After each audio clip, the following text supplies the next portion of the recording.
जिस तरह से आज अपना रुख बदला है, उससे मैदानी इलाकों में सर्दियों के आगमन का आगाज होना संभव है। नूरपुर क्षेत्र में सुबह 9 बजे से तेज हवाएं, आसमान में बादल गरजना शुरू हो गई थी और कुछ ही देर बाद तेज बारिश होना भी शुरू हो गई। आसमान में बादल छाने से सुबह के अंधेरा छाया हुआ था। सुबह 9 बजे ही ऐसा महसूस होना शुरू हो गया था कि मानो शाम हो रही हो। हालांकि सर्दियों के मौसम के हिसाब से ये बारिश कहीं ना कहीं ठीक है, लेकिन जिन किसानों ने उड़द, मूंग, कुल्थ की फसल बीज रखी है, उनके लिए ये बारिश नुकसान पहुंचाने की संभावना है। मौसम ने जिस तरह से अपना रुख बदला है, उससे मैदानी इलाकों में सर्दियों के आगमन का आगाज होना भी संभव है। राहगीर अनिल कुमार मिंटू ने कहा कि सुबह सुबह घने बादल छाने से अंधेरा छाया हुआ था और बारिश तेज होने लगी। इस बारिश की वजह से सर्दियों का आगाज शुरू हुआ। बारिश होने से सर्दी लग रही है।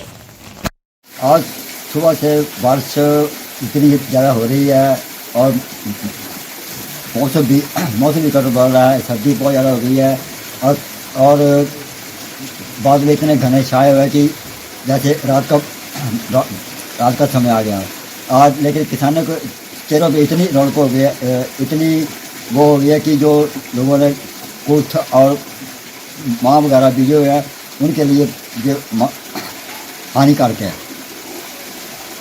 उधर राजकुमार डोगरा ने बताया कि आज सुबह से तेज बारिश हो रही है। बादल इस तरह घने छाए हुए थे कि ये एहसास हो रहा था कि शाम हो गई है। जिन किसानों ने महाकुल्थ की फसल बीज रखी है, उनके लिए ये बारिश लाभकारी नहीं बताई जा रही। सिरमौर जिले की सबसे ऊंची चोटी पवित्र तीर्थ स्थल चूड़धार पर्वत श्रृंखला पर मौसम का पहला हिमपात हुआ, जबकि राजगढ़ और आसपास के क्षेत्रों में मौसम ने अचानक करवट बदली।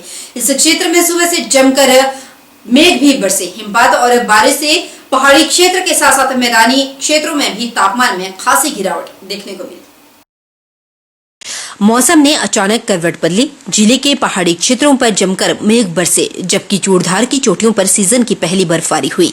राजगढ़, शिलाई, नौहराधार, हरिपुरधार और कफोटा के आसपास के क्षेत्रों में अचानक मौसम ने करवट बदली। इन क्षेत्रों में लगभग 2 घंटों तक जमकर बारिश हुई, जबकि लगभग 12,000 फुट की ऊंचाई पर चूड़धार की चोटियों पर बर्फ पड़ी। पवित्र तीर्थ चूड़धार की चोटियों पर ये सीजन की पहली बर्फबारी थी। आने वाले दिनों में अगर बर्फ पड़ती रही तो इस क्षेत्र में पर्यटकों की आमद भी बढ़ जाएगी। सेब सहित ऊंचाई वाले क्षेत्रों के फलदार पौधों को भी बर्फ संजीवनी मानी जाती है। लिहाजा अक्टूबर के महीने में मौसम के लिहाज से बर्फबारी को अच्छा संकेत माना जा रहा है। वहीं दूसरी ओर अचानक आई इस बारिश ने पहाड़ी क्षेत्रों में किसानों और पशुपालकों को भारी परेशानी में डाल दिया। इन दिनों ये फसल एकत्रीकरण और घास कटाई का कार्य जोरों पर चल रहा होता है। इस बारिश के कारण यहाँ दोनों ही प्रभावित हो रहे हैं।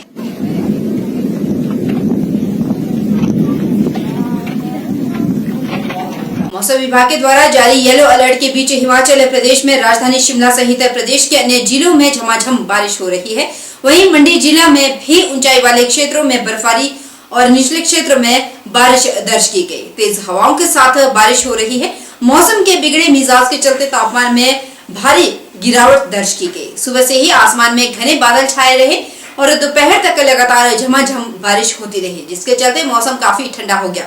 मंडी शहर में लोग रिमझिम बारिश के बीच ठंड से बचने के लिए गर्म कपड़े पहने हुए नजर आए। स्थानीय लोगों के कहना था कि सुबह से ही लगातार बारिश हो रही है और बारिश से मौसम काफी ठंडा हो गया।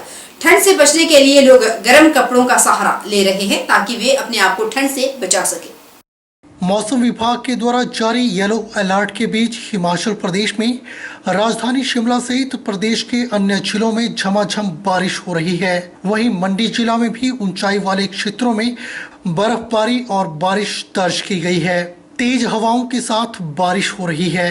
मौसम के बिगड़े मिजाज के चलते तापमान में भी भारी गिरावट दर्ज की गई है। सुबह से ही आसमान में घने बादल छाए रहे और दोपहर तक लगातार झमाझम बारिश हुई, जिसके चलते मौसम काफी ठंडा हो गया। मंडी शहर में लोग रिमझिम बारिश के बीच ठंड से बचने के लिए गर्म कपड़े पहने हुए नजर आए। स्थानीय लोगों का कहना है कि सुबह से ही लगातार बारिश हो रही है और बारिश से मौसम काफी ठंडा हो गया है। ठंड से बचने के लिए वे गर्म कपड़ों का सहारा ले रहे हैं ताकि वे अपने आप को ठंड से बचा सकें।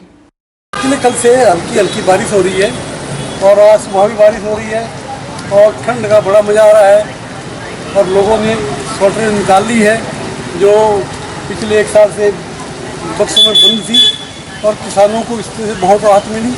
अब वो गन्नम बीजने के लिए तैयार हो गए हैं। बहुत सुहावना मौसम लग रहा है। बस आज मैंने बक्सा खोला और गर्म कपड़े डाल लिए हैं और अब पूरा आनंद आ रहा है। मंडी में आज बहुत सर्दी है और अभी बारिश हो रही है थोड़ी थोड़ी और मौसम भी प्रसाद हो गया। गर्म कपड़े निकालने पड़ते हैं आज। ठंड तो ज़्यादा है, ज़्यादा हो गई ठंड। मतलब रात को भी गर्म कपड़े निकालने पड़ेंगे। अभी भी हमने गर्म स्वेटर पहने हो मैंने। क्यों? ठंड है, सर्दी है, बचना तो पड़ेगा सर्दी से। और बारिश होना अच्छी बात है, अच्छी बात है। बारिश हो रही है, इसका कई चीज़ों में फायदा है। वहीं कृषि व्यवसाय से जुड़े ग्रामीण किसानों का कहना है कि वे फसलों की बुआई के लिए काफी लंबे समय से बारिश का इंतजार कर रहे थे। बारिश होने से जमीन में नमी आएगी और अब वे खेतों में फसलों की बिजाई कर पाएंगे। के लिए बारिश से ना मौसम अच्छा है, बारिश अच्छा लग रही है, ठीक बहुत अच्छा अब तो जमीन मतलब बिजाई होगी तो उसके लिए अच्छा है। अब इतनी बारिश में मौसम खुल के आएगी ना तो बहुत अच्छा रहेगा। नमी आएगी तो अच्छा है फसल के लिए। ये गंदम वगैरह जौ है, गेहूँ जो जैसे दालियाँ होती हैं, मलका मसूर, चने, तो ऐसे ऐसे सब्जी वगैरह, गोभी वगैरह, पालक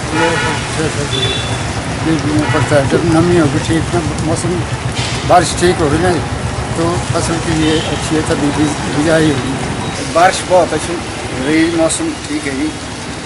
और इसमें बिजाई भी करने के लिए अच्छा रहेगा हमारे फसलों के लिए। सब्जी लगाते हैं के लिए भी, और गंदम वगैरह बीजनी है उसके लिए भी, और जौ वगैरह बीजते हैं, जौ वगैरह बीजते हैं गाय के लिए, चारे के लिए, उसके लिए सारा कुछ अच्छा है।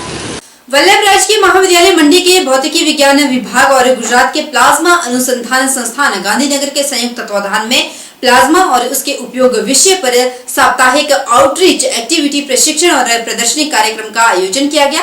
कार्यक्रम में IIT दिल्ली के पूर्व deputy director professor Lalit Malhotra ने बतौर मुख्य अतिथि शिरकत की। मल्होत्रा ने विद्यार्थियों को संबोधित करते हुए कहा कि प्लाज्मा का अध्ययन सूर्य और अन्य तारों की संरचना और विशेषता का पता लगाने में मदद करता है।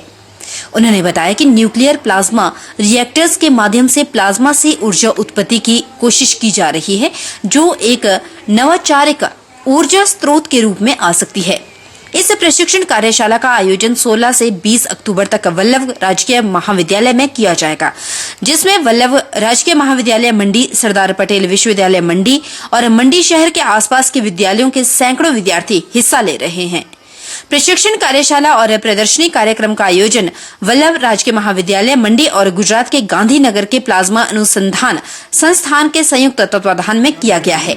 और ये होगा प्लाज्मा के बारे में एक ट्रेनिंग और एक्सिबिशन होगा, खास बच्चों और टीचर्स के लिए। इस एक्सिबिशन में हमारे पास करीब 25 एक्सिबिट्स हैं, इसमें से 10 से ऊपर वर्किंग मॉडल्स हैं, जिसमें बच्चों को प्लाज्मा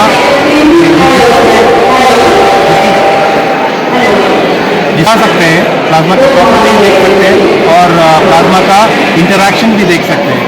और ऐसे भी एक्सिबिट्स हैं जिसमें हम प्लाज्मा का तरह तरह का एप्लीकेशन भी दिखाते हैं। और इसके अलावा हम ट्रेनिंग प्रोग्राम भी देते हैं बच्चों को सिखाते हैं कि प्लाज्मा क्या है। इसलिए कि प्लाज्मा जो है, जो मटेरियल का चौथी अवस्था है, वो ज़्यादा सिखाया नहीं जाता स्कूल और कॉलेज में, और इसलिए उनके इतने सारे एप्लीकेशन है कि उसको सिखाने की बहुत ज़रूरत है। और गांधीनगर हम विभाग के एक ऑटोनोमस रिसर्च इंस्टीट्यूशन है, जहाँ प्लाज्मा के बारे में ज़्यादा हम रिसर्च करते हैं। यहाँ रुकेंगे छोटे से ब्रेक के लिए। ब्रेक के उस पार फौरन लौटेंगे। बन रही हमारे साथ।